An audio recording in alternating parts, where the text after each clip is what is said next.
Hello friends, विद्या gain educational video channel पर मैं दीपक बहुगुणा आपका स्वागत करता हूं। इस वीडियो सीरीज़ में हम चर्चा कर रहे हैं एनसीईआरटी की पॉलिटिकल साइंस की बुक स्वतंत्र भारत में राजनीति के बारे में। इससे पहले के वीडियोस में हमने इस पुस्तक के 2 अध्यायों के बारे में चर्चा की है और इन 2 अध्यायों में हमने राष्ट्र निर्माण की चुनौतियों के बारे में अध्ययन किया है। राष्ट्र निर्माण की 3 प्रमुख चुनौतियों का इस पुस्तक में विस्तृत वर्णन किया गया है। उसमें से 2 चुनौतियाँ देश में एकता और अखंडता की स्थापना करना तथा देश में लोकतंत्र की स्थापना से संबंधित चुनौतियों का पहले और दूसरे अध्याय में हमने क्रमशः अध्ययन किया है। इस अध्याय में हम राष्ट्र निर्माण की तीसरी चुनौती, जिसका नाम है आर्थिक विकास एवं गरीबी उन्मूलन एवं समतामूलक विकास का जो लक्ष्य रखा गया था, जो चुनौती थी, उस चुनौती का विस्तृत अध्ययन करेंगे। अगर आप चैनल पर पहली बार आए हैं और चैनल को अभी तक सब्सक्राइब नहीं किया है तो आप चैनल को सब्सक्राइब कर लीजिए। साथ ही सामने जो नोटिफिकेशन की बेल है उसको प्रेस कर दीजिए ताकि हमारे आने वाले वीडियोस की इन्फॉर्मेशन नोटिफिकेशन आप तक समय से पहुंचते रहें। तो आइए शुरू करते हैं आज की कक्षा। आज की कक्षा में हम चर्चा करेंगे इस पुस्तक के तीसरे अध्याय नियोजित विकास की राजनीति के बारे में। नियोजित विकास की राजनीति जो अध्याय है, यह आर्थिक विकास एवं गरीबी उन्मूलन की राष्ट्र निर्माण की चुनौती से संबंधित है।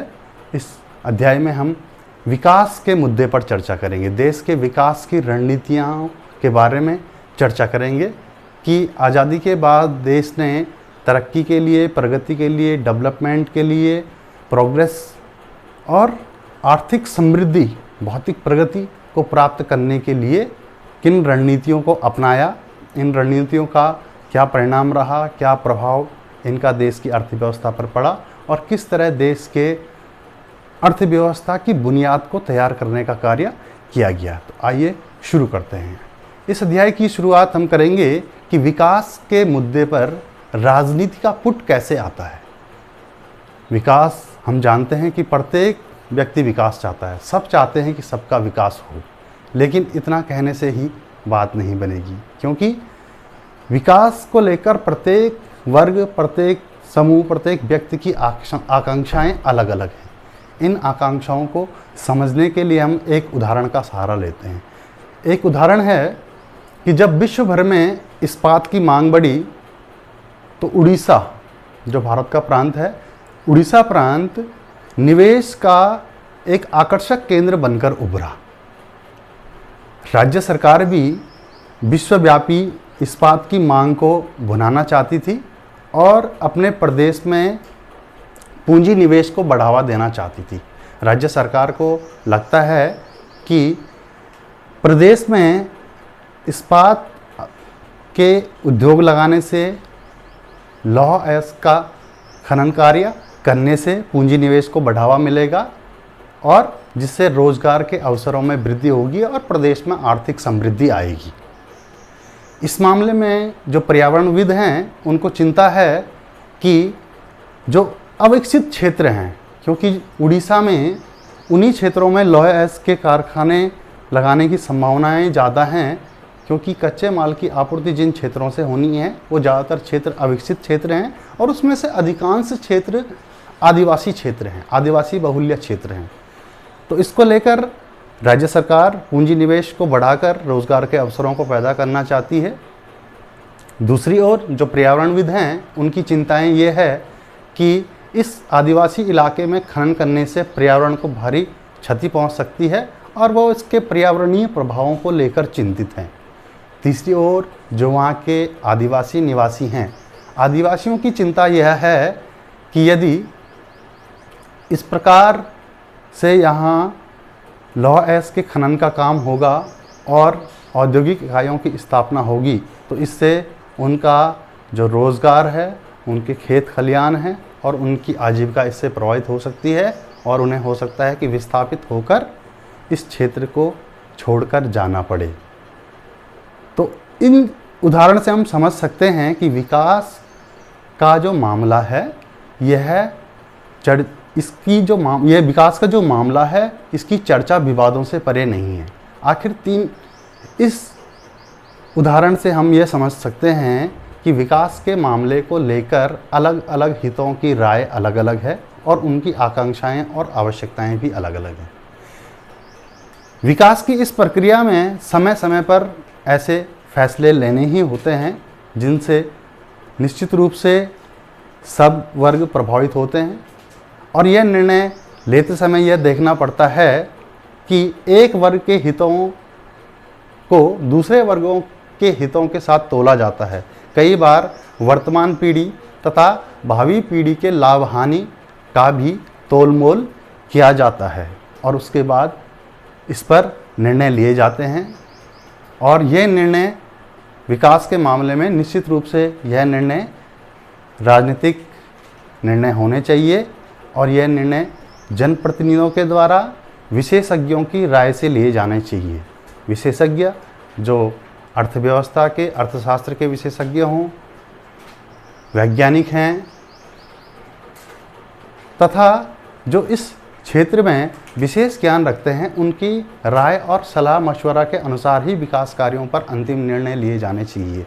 लेकिन निश्चित रूप से इस मामले पर अंतिम फैसला जनप्रतिनिधियों के द्वारा ही लिया जाना चाहिए, क्योंकि जनप्रतिनिधि जनता की भावनाओं को बेहतर तरीके से समझते हैं और वह एक प्रकार से जनता की आवाज़ का ही प्रतिनिधित्व करते हैं। तो इस प्रकार विकास की गाथा में राजनीति का पुट आ जाता है। इन फैसलों के, विकास संबंधी फैसलों के राजनीतिक परिणाम भी सामने आते हैं और राजनीतिक परिणामों के सामने आने पर यह विकास की क्रिया और इस क्रिया के दौरान लिए गए निर्णय राजनीति को भी प्रभावित करते हैं। तो इस प्रकार विकास की प्रक्रिया में राजनीति का पुट आ जाता है। अब हमारे देश की बात की जाए तो हमारे देश जब आज़ाद हुआ और आर्थिक विकास की तीसरी चुनौती का सामना करने के लिए हमने अपने आप को तैयार करने का सोचा, तो हमने यह निर्णय लिया, हर हिंदुस्तानी इस बात को लेकर सहमत थे कि भारत में विकास का अर्थ, अगर भारत के संबंध में बात की जाए तो भारत में विकास का अर्थ क्या होगा, इस पर एक आम सहमति थी कि भारत के संदर्भ में विकास का अर्थ क्या होगा। तो भारत के संदर्भ में विकास का जो अर्थ निर्धारित किया गया, वह निर्धारित किया गया कि भारत के संबंध में विकास का अर्थ आर्थिक समृद्धि तथा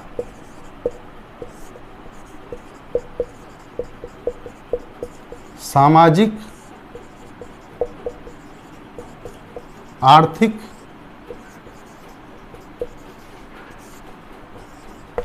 न्याय। भारत के संबंध में विकास का जो अर्थ निर्धारित किया गया, वह निर्धारित किया गया आर्थिक समृद्धि तथा सामाजिक आर्थिक न्याय। और यह निर्णय किया गया कि आर्थिक तरक्की के साथ साथ समाज में आर्थिक और सामाजिक न्याय की स्थापना को ही भारत में विकास का पर्याय माना जाएगा। साथ ही इस बात पर भी सभी पक्ष सहमत थे कि विकास की इस गाथा को, विकास के इस महत्वपूर्ण काम को उद्योगपतियों के, व्यापारियों के और किसानों के भरोसे नहीं छोड़ा जा सकता। इस महत्वपूर्ण कार्य में सरकार को ही केंद्रीय भूमिका निभानी है। इतना अवश्य है कि विकास की इस क्रिया में सरकार की क्या भूमिका होगी और सरकार किस तरह से आर्थिक समृद्धि के द्वारा सामाजिक तथा आर्थिक न्याय की समाज में स्थापना करेगी।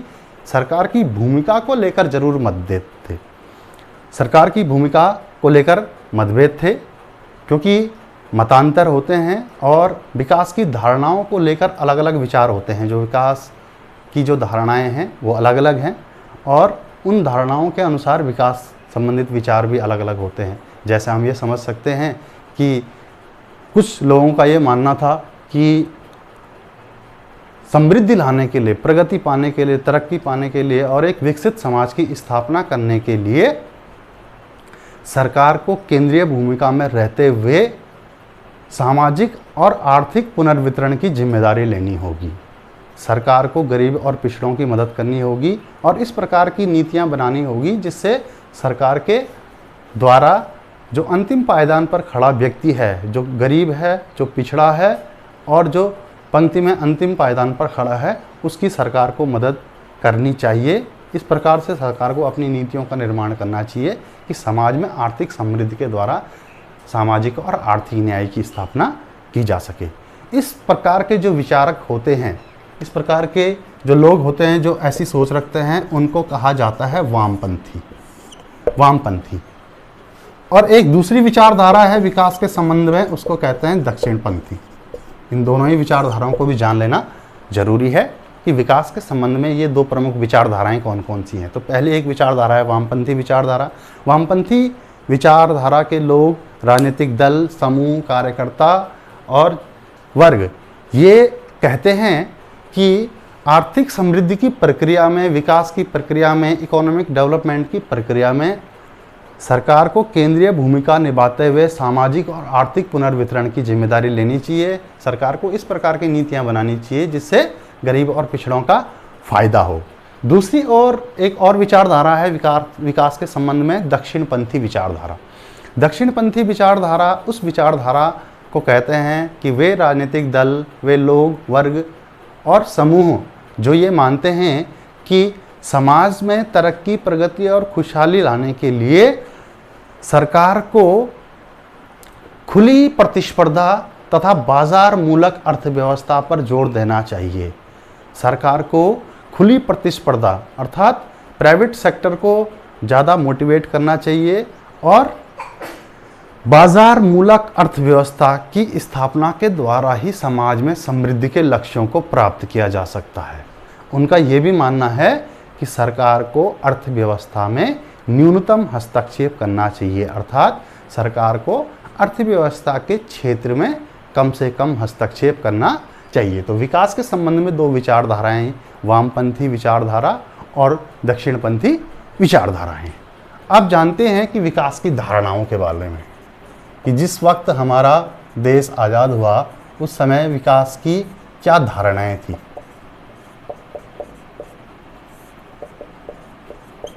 अक्सर टकरावों के पीछे धारणाओं का हाथ होता है, क्योंकि धारणाएं अलग अलग हो सकती हैं और अलग अलग धारणाओं के कारण ही टकराव सामने आते हैं।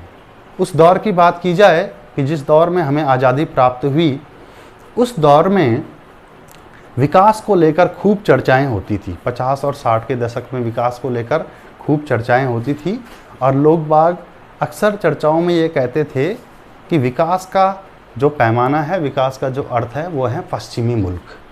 तो विकास का जो पैमाना है उस वक्त पश्चिमी देशों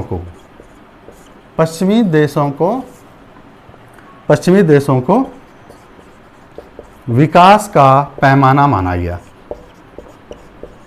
अर्थात 30 और 40 के दशक में जिस प्रकार से पुरानी सामाजिक संरचनाएं टूटी और उदारवाद तथा पूंजीवाद का जन्म हुआ, उदय हुआ, इसका विकास हुआ, उससे पश्चिमी देशों ने जो तरक्की की और जो प्रगति के मार्ग को पकड़ा, तो शेष दुनिया के अन्य देशों में भी विकास को लेकर ये धारणा बन गई कि जिस तरह से पश्चिमी देशों ने तरक्की की है, वही विकास का पर्याय उनको मान लिया गया। पश्चिमी देशों की विकास प्रक्रिया के जो आधारभूत सिद्धांत हैं, उन सिद्धांतों में से दो महत्वपूर्ण बातों को विकास के लिए जरूरी माना गया। एक आधुनिकीकरण अर्थात मॉडर्नाइजेशन, आधुनिकीकरण और दूसरा औद्योगिकरण।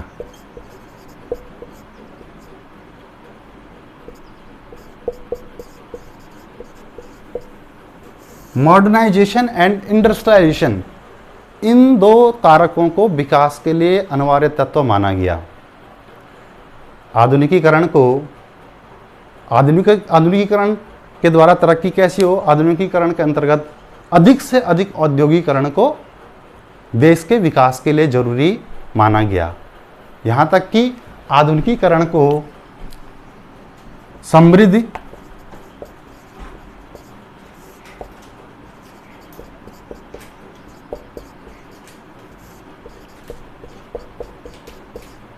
आधुनिकीकरण को समृद्धि, भौतिक प्रगति और वैज्ञानिक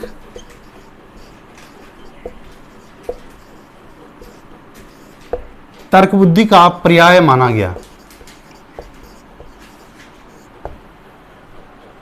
आधुनिकीकरण को समृद्धि, prosperity, physical progress and scientific logic, इसका पर्याय मान लिया गया और आधुनिकीकरण को ही एक प्रकार से विकास का पर्याय मानते हुए अधिक से अधिक औद्योगिक और मॉडर्न होने की प्रक्रिया को ही विकास की उस समय प्रचलित धारणा कहा जाता था। आइए आप जानते हैं कि उस वक्त जब देश आज़ाद हुआ और राष्ट्र निर्माण की चुनौतियों के अंतर्गत हमने आर्थिक विकास की प्रक्रिया को आगे बढ़ाने के लिए महत्वपूर्ण निर्णय लेने का समय आया, तो उस वक्त हमारे पास वो कौन कौन से विकल्प थे जिन विकल्पों को अपनाकर हम अपने देश में विकास की प्रक्रिया को आगे बढ़ा सकते थे। तो उस वक्त दुनिया में विकास के दो मॉडल प्रचलित थे। उस वक्त दुनिया में विकास के दो मॉडल प्रचलित थे। एक था उदारवादी अथवा पूंजीवादी मॉडल और दूसरा था समाजवादी मॉडल। भारत के सामने भी विकास के ये दो मॉडल थे, उदारवादी मॉडल अथवा पूंजीवादी मॉडल तथा समाजवादी मॉडल। जो उदारवादी और पूंजीवादी मॉडल हैं, इसके जो ध्वजावाहक देश हैं, इसके जो लीडर कंट्री हैं, वह हैं अमेरिका, जिसने पूंजीवाद को अपनाकर विकास की गति को आगे बढ़ाया अपने देश में, तथा पश्चिमी देश, पश्चिमी देशों तथा अमेरिका ने विकास के पूंजीवादी मॉडल को अपनाया है। दूसरी तरफ जो समाजवादी मॉडल है, इस समाजवादी मॉडल का जो प्रवर्तक देश है वो है सोवियत संघ।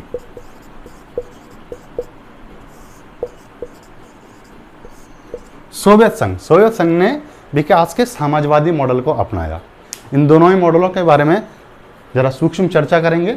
उदारवादी और पूंजीवादी मॉडल से आशय है कि विकास की प्रक्रिया में बाजार मूलक अर्थव्यवस्था तथा प्रतिस्पर्धा को ज़्यादा बढ़ावा दिया जाए और पूंजीवाद के माध्यम से विकास की गाथा को आगे बढ़ाया जाए।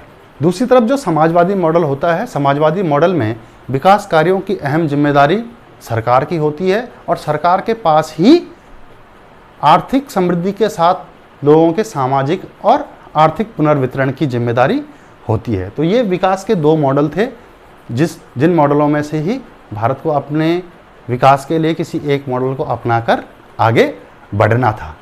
उस दौर में बात की जाए तो 1930 और 40 के दशक की कठिनाइयों के बीच सोवियत संघ की तरक्की ने देश और दुनिया में नियोजन की हवा बहा दी। उस कठिन दौर में सोवियत संघ की तरक्की ने पूरी दुनिया का ध्यान अपनी ओर आकर्षित किया, नियोजन की ओर आकर्षित किया। नियोजन अर्थात योजनाबद्ध विकास। भारत के जो राष्ट्रवादी नेता थे, उन राष्ट्रवादी नेताओं के बीच स्वतंत्रता आंदोलन के दौरान ही यह सहमति बन गई थी और यह सहमति आज़ादी के बाद प्रतिबिंबित भी हो रही थी कि भारत का जो झुकाव था वो अमेरिका के पूंजीवादी मॉडल की अपेक्षा सोवियत संघ के समाजवादी मॉडल की ओर अधिक था। क्योंकि उस दौर में चाहे कम्युनिस्ट पार्टी हो, सोशलिस्ट पार्टी हो अथवा स्वयं कांग्रेस पार्टी के नेहरू, इन सब का रुझान, इनका झुकाव सोवियत संघ के समाजवादी मॉडल की ओर अधिक था और फिर उसी का प्रभाव हमारी विकास योजनाओं और हमारे देश की विकास गाथा में भी सामने नज़र आता है। तो भारत ने सोवियत संघ के नियोजन से प्रभावित होते हुए अपने यहाँ अपने देश में भी विकास के लिए नियोजन का रास्ता अपनाया और इस नियोजन की प्रक्रिया को संपादित करने के लिए अब जरूरत थी एक ऐसी संस्था की जो देश के विकास की प्रक्रिया में एक केंद्रीय भूमिका का निर्वहन करे, जिससे पूरे देश के डेवलपमेंट स्कीम को जहां बनाया जा सके, उनकी रूपरेखा तैयार की जा सके और उसी के अनुसार फिर सरकार अपनी रणनीतियों को तैयार कर सके। तो नियोजन की प्रक्रिया के अंतर्गत भारत ने मार्च 1950 में भारत में नियोजन की प्रक्रिया के अंतर्गत योजना आयोग की स्थापना की गई। मार्च 1950 में भारत सरकार ने एक सीधे साधे मंत्रिमंडलीय प्रस्ताव के द्वारा योजना आयोग की स्थापना की। यह एक सलाहकारी संस्था थी जिसकी सिफारिशें तभी प्रभावकारी लागू हो पाती थी, तभी वह सिफारिशें लागू होती थी जब उन सिफारिशों को भारत सरकार अथवा मंत्रिमंडल उन प्रस्तावों को जब अपनी मंजूरी प्रदान कर दे। योजना आयोग के रूप में इस संस्था ने उस दौर में भारत के विकास की योजनाओं को बनाने में केंद्रीय भूमिका का निर्वहन किया और हम कह सकते हैं कि भारत में आर्थिक विकास की बुनियाद तैयार करने में भी योजना आयोग की महत्ता से इनकार नहीं किया जा सका। इस योजना आयोग की स्थापना के पीछे कुछ उद्देश्य निर्धारित किए गए थे, कुछ लक्ष्य अथवा कुछ उद्देश्य निर्धारित किए गए थे कि इस योजना आयोग की स्थापना के क्या उद्देश्य होंगे, क्या लक्ष्य होंगे। तो पहला जो लक्ष्य था योजना आयोग की स्थापना का, वो था आजीविका से संबंधित। योजना आयोग का यह लक्ष्य निर्धारित किया गया कि देश में स्त्री अथवा पुरुष सभी नागरिकों को रोजगार अथवा आजीविका के बराबर अधिकार मिलने चाहिए। इसके लिए यह आयोग कार्य करेगा। इसकी नीतियां, इसकी योजनाएं इस प्रकार से होंगी कि स्त्री और पुरुष सभी नागरिकों को रोजगार के बराबर अवसर प्रदान हो सके। इसके अलावा देश के भौतिक संसाधनों का नियंत्रण अथवा मिल्कियत इस प्रकार से की जाएगी कि आम जन सामान्य की भलाई हो सके। और तीसरा जो लक्ष्य था कि अर्थव्यवस्था का संचालन इस प्रकार से किया जाएगा, अर्थव्यवस्था का संचालन इस प्रकार से किया जाएगा कि धन अथवा उत्पादन के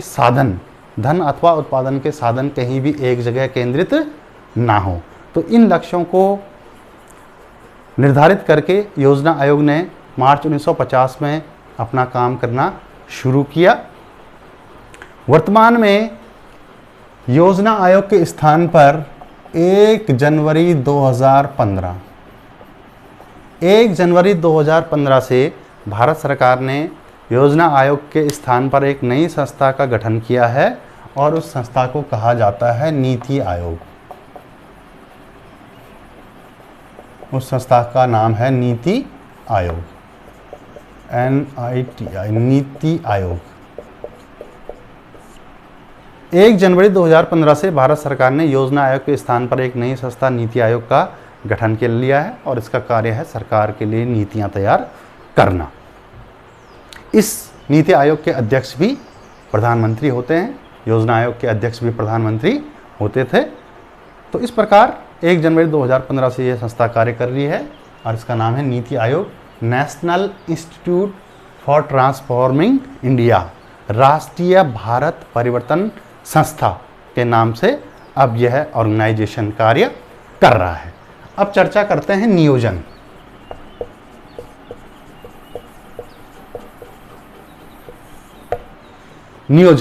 नियोजन शब्द का जो शाब्दिक अर्थ है, साधारण सा अर्थ है, वो है खाका बनाना। खाका यानी कि फ्रेम तैयार करना, विकास की योजनाओं का फ्रेम, खाका तैयार करना। हम कोई भवन का निर्माण करते हैं तो उसकी बुनियाद, उसका एक मानचित्र तैयार करते हैं और उसके बाद फिर भवन का निर्माण होता है। तो देश की विकास योजनाओं के लिए फ्रेम, एक स्ट्रक्चर बनाने का काम नियोजन की प्रक्रिया के अंतर्गत योजना आयोग के द्वारा किया गया। तो खाका बनाना अर्थात विकास की योजना बनाना, विकास की योजना बनाना। विकास की योजना बनाने को ही नियोजन कहा जाता है। विकास योजनाओं को तैयार करने की प्रक्रिया को ही नियोजन कहा जाता है।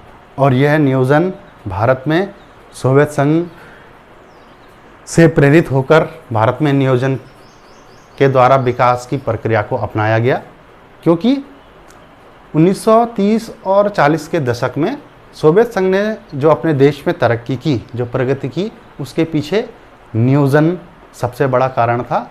और इस कारण उस दौर में पूरी दुनिया में नियोजन की एक हवा सी बह चली थी और भारत भी उस नियोजन की प्रक्रिया से प्रभावित था और भारत ने अपने देश के विकास के लिए नियोजन का ही मार्ग अपनाया। भारत में आर्थिक नियोजन की बुनियाद कैसे पड़ी, भारत में आर्थिक नियोजन का जो विचार है वो कहाँ से आया, इसकी कहानी भी एक दिलचस्प कहानी है। इस दिलचस्प कहानी का शीर्षक है बॉम्बे प्लान।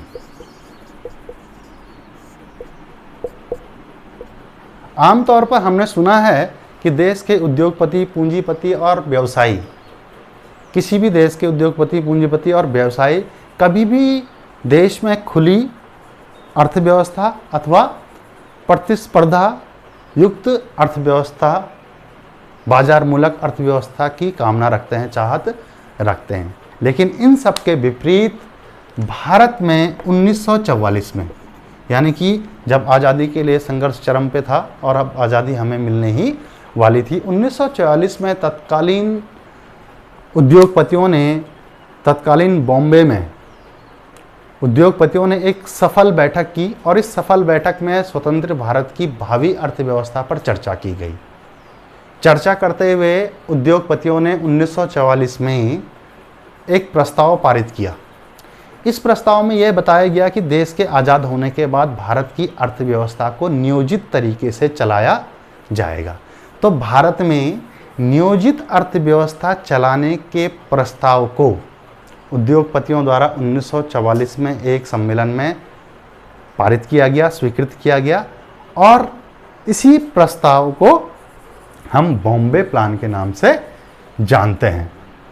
तो भारत में बॉम्बे प्लान उद्योगपतियों के द्वारा पारित हुआ प्रस्ताव जिसमें भारत में नियोजित अर्थव्यवस्था को चलाने का प्रस्ताव पारित किया गया था, उस प्रस्ताव को बॉम्बे प्लान कहा जाता है। उद्योगपतियों की यह मंशा थी कि भारत के विकास के मामले में सरकार निवेश के मामले में तथा चाहे वो औद्योगिक निवेश हो तथा अर्थव्यवस्था के अन्य क्षेत्रों में सरकार को केंद्रीय तथा बड़ी भूमिका निभानी है।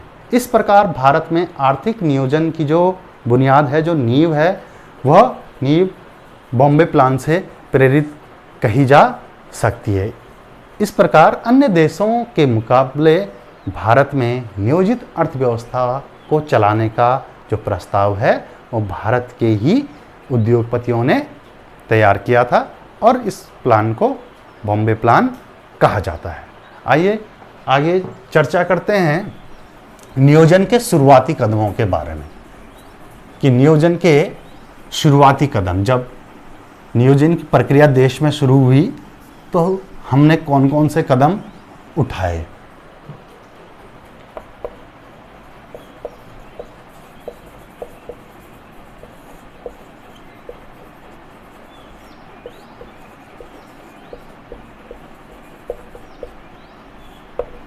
नियोजन की शुरुआत, भारत में नियोजन की शुरुआत के लिए भारत ने सोवियत संघ के पंचवर्षीय योजनाओं के मॉडल को अपनाया।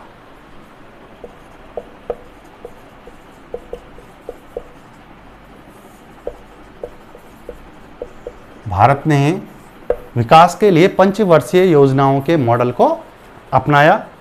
यही मॉडल जिसको सोवियत संघ ने अपनाया था, भारत ने भी उससे प्रेरित होकर अपने यहाँ विकास की योजनाओं के लिए पंचवर्षीय योजना को अपनी विकास गाथा में आगे बढ़ाने का निर्णय लिया। पंचवर्षीय योजना के तहत देश में विकास के लिए 5 साल की योजना तैयार की जाती थी। इस 5 साल की योजना में सरकार के आय तथा व्यय 5 साल के सरकार के आय तथा व्यय के अनुमान को लगाया जाता था और उसके अनुसार फिर योजनाएं तैयार की जाती थी। तो बजट को 2 भागों में विभाजित कर लिया जाता था। एक कहलाता था गैर योजना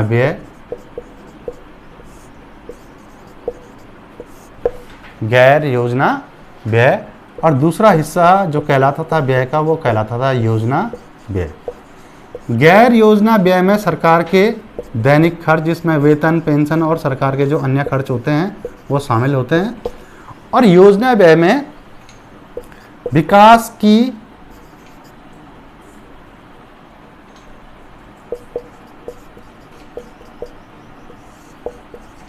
प्राथमिकता के अनुसार जो विकास की प्राथमिकता, जो लक्ष्य सरकार ने निर्धारित किए होते थे, उन्हीं लक्ष्यों के अनुसार फिर योजना व्यय में सरकार विभिन्न योजनाओं के ऊपर अपने खर्च को करती थी। तो इस तरह 5 साल का एक हमारे पास खाका होता था, 5 साल के लक्ष्य निर्धारित होते थे और उन लक्ष्यों को पूरा करने के लिए फिर 5 साल के आय और व्यय का अनुमान लगा लिया जाता था।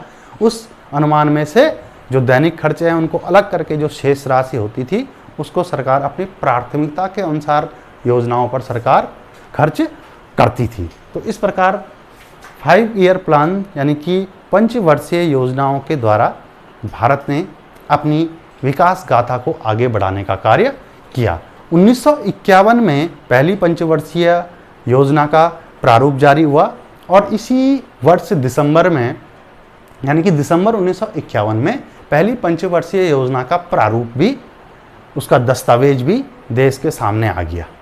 इसी तरह 1956 में दूसरी पंचवर्षीय योजना का दस्तावेज सामने आया, 1961 में तीसरी पंचवर्षीय योजना का दस्तावेज सामने आया और 1966 में चौथी योजना को आना था, लेकिन उस समय की आर्थिक कठिनाइयाँ और उस समय की परिस्थितियों को देखते हुए पंचवर्षीय योजनाओं को 3 सालों के लिए टाल दिया गया और फिर चौथी पंचवर्षीय योजना 1969 में जाकर शुरू हो पाई। तो पंचवर्षीय योजनाओं की बात की जाए तो 1951, 1956 और 1961 और 1961 के बाद 1969, ये पहली, ये दूसरी पंचवर्षीय योजना, ये तीसरी पंचवर्षीय योजना और ये चौथी पंचवर्षीय योजना। 66 और 69 इन 3 सालों में एक वर्षीय योजनाओं को लागू किया गया।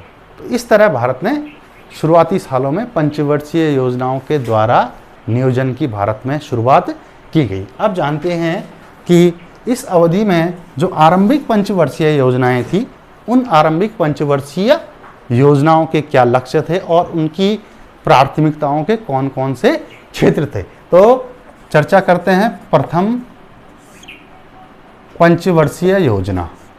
प्रथम पंचवर्षीय योजना 1951 से 1956 तक रही, 1951 में लागू हुई और 1956 तक देश में रही। प्रथम पंचवर्षीय योजना का जो मूल मंत्र था वो था धीरज। मूल मंत्र धीरज था। धैर्य के साथ हमें अर्थव्यवस्था के क्षेत्र में आगे बढ़ने को कहा गया। इस योजना के जो योजनाकार थे उनका नाम था के.एन. राज। के.एन. राज इस योजना के योजनाकार थे और इस योजना में जो सबसे अधिक ध्यान दिया गया, जो सबसे अधिक कार्य जिस क्षेत्र के लिए किया गया वो था कृषि क्षेत्र। कृषि क्षेत्र में भी सिंचाई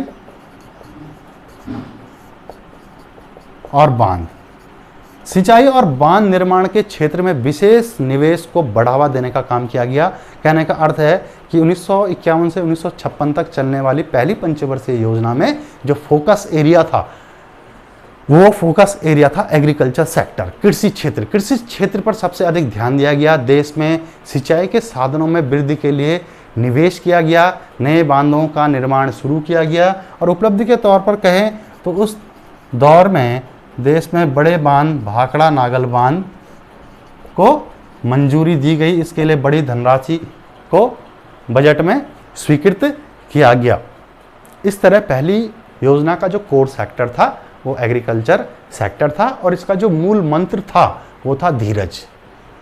धीरज से ये तात्पर्य है कि हमें अर्थव्यवस्था के विकास के लिए अभी बहुत तेज गति से नहीं चलना है, धैर्य के साथ हमें विकास मार्ग पर आगे बढ़ना होगा। अब चर्चा करेंगे दूसरी पंचवर्षीय योजना।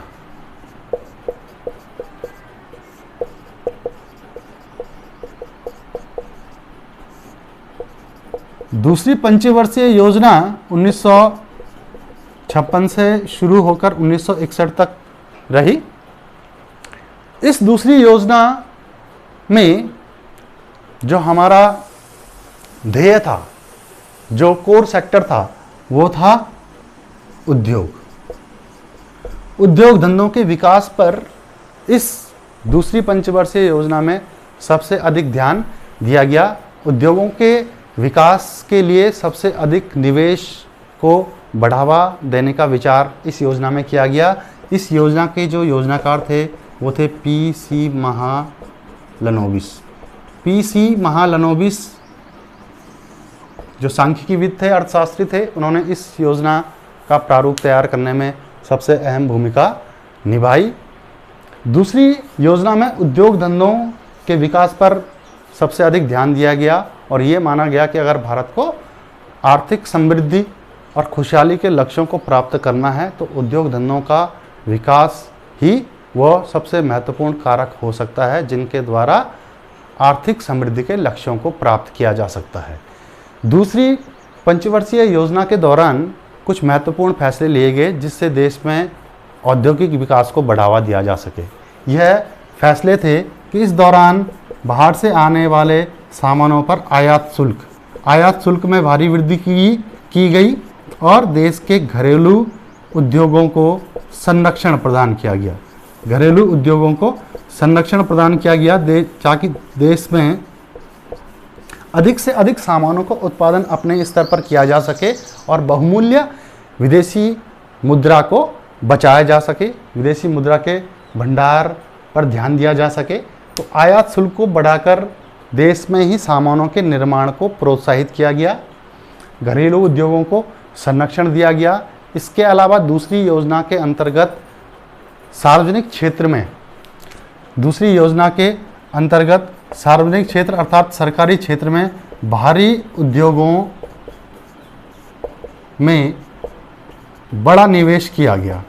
भारी उद्योगों को सार्वजनिक क्षेत्र के अंतर्गत विकसित करने के लिए सबसे अधिक निवेश किया गया और इस दौर में ही देश के अलग अलग भागों में बड़े इस्पात कारखानों की स्थापना हुई। इसके अलावा बिजली, रेलवे, पेयजल तथा देश के आधारभूत ढांचे से संबंधित उद्योग, मशीनरी, इस्पात संयंत्रों की स्थापना का कार्य इस दौर में किया गया। तो कुल मिलाकर हम कह सकते हैं कि भारत में औद्योगिक विकास अथवा उद्योग धंधों के विकास की आधारशिला को तैयार करने में दूसरी पंचवर्षीय योजना का महत्वपूर्ण योगदान रहा है।